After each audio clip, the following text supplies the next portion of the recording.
I've been wanting to discuss the use of face mask for a while now, and I've been pondering what language in which to do it. It will be way easier for me to do it in Mandarin as it's my mother tongue. But what's the point of doing it in Mandarin since most Mandarin speaking people know the importance of masks already? So, let's discuss the mask in English then. Is it necessary to wear a mask in public during this pandemic? Let's have a look at what the WHO has advised the world about masks.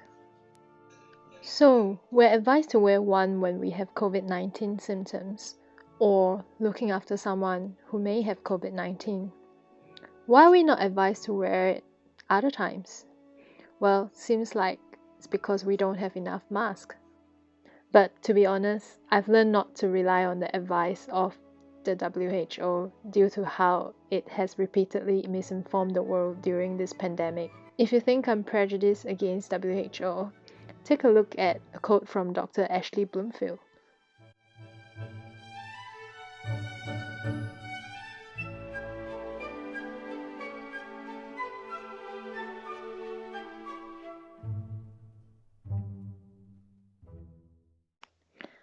I know that the Singapore government is making it mandatory to wear masks when going out. In fact, you will be fined if you don't. How about America? I went to their CDC website, so it says that everyone should wear a cloth face cover when they have to go out in public and not to use face masks meant for healthcare workers. Is face cloth effective? I found an article on ResearchGate. It says testing the efficacy of homemade masks. The objective of this study is to examine homemade masks as an alternative to commercial face masks.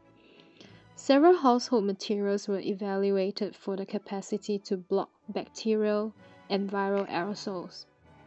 These two microorganisms were used to test for filtration efficiency. The size of microorganisms are 0.95 to 1.25 micrometer and 23 nanometer. What's the size of the coronavirus? After Googling, I found a paper. So the size of the virus is 70 to 90 nanometer. The surgical mask showed 96.35% of filtration efficiency. Vacuum cleaner bags 94.35%, and tea towels 83.24%. With 2 layers of tea towels is 96.71%.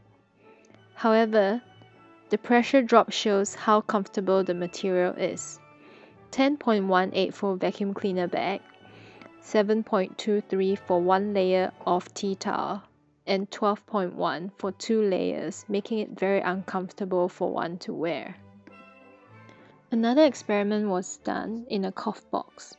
4 settle plates were placed in the cough box, and sleep air sampler was attached to the cough box. 21 healthy individuals were asked to cough into the cough box wearing a homemade mask, a surgical mask, and no mask. Table 3 showed the colony forming between mask and no mask.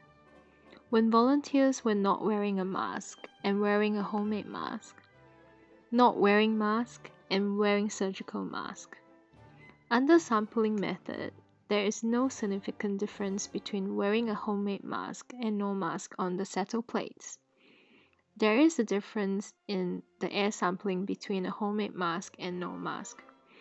And clearly wearing surgical mask makes a significant difference comparing to no mask, as both the p-values were very low in air and settle plate sampling. The results showed that surgical masks have a significant effect in preventing the dispersal of large droplets and some small particles. It also said that the lower protective capability of a homemade mask should be emphasized so the unnecessary risks are not taken. In conclusion, an improvised mask should be viewed as the last possible alternative.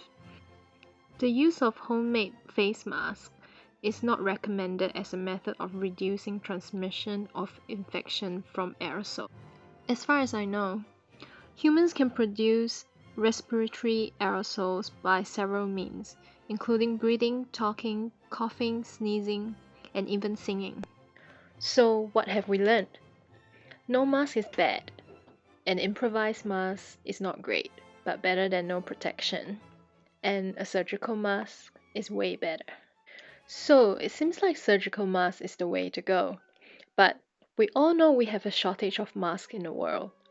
Unlike the rest of the world, you will consider yourself very lucky if you are in Taiwan, because you can still buy surgical masks. The government started rationing masks since the beginning of the pandemic, so people in Taiwan can buy 9 masks every 14 days at the moment for only 5 Taiwanese dollars, which is 28 New Zealand cents per mask. But what do we do if we are not as lucky as the Taiwanese? The CDC website provides instructions on making homemade masks by using materials like cotton fabric, t-shirt, and bandana. But the paper that we just went through showed that the homemade mask provided little protection to those around people who wear them. 2 layers of cotton fabric is definitely not enough. How about the Singapore website? There is a tutorial about making your own mask. At least there is 3 layers to this mask. The outer layer needs to be waterproof. The middle layer acts as a filter. The inner layer is an absorbent layer. It is very similar to a surgical mask, with outer hydrophobic layer, middle filter layer, and inner absorbent layer. Now, back to the question from the beginning. Is it necessary to wear a mask in public during this pandemic? The WHO says no. The government from Singapore, Taiwan, America, and many other countries say yes. The paper that we have explored confirms the importance of masks. Me, a definite yes, if we want to flatten the curve.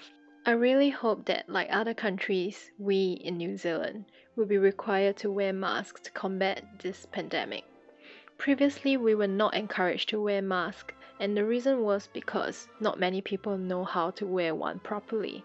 Well, we don't know how to wash our hands properly either. We can be educated by TV commercial, posters, on how to wash our hands properly and how to wear a mask properly.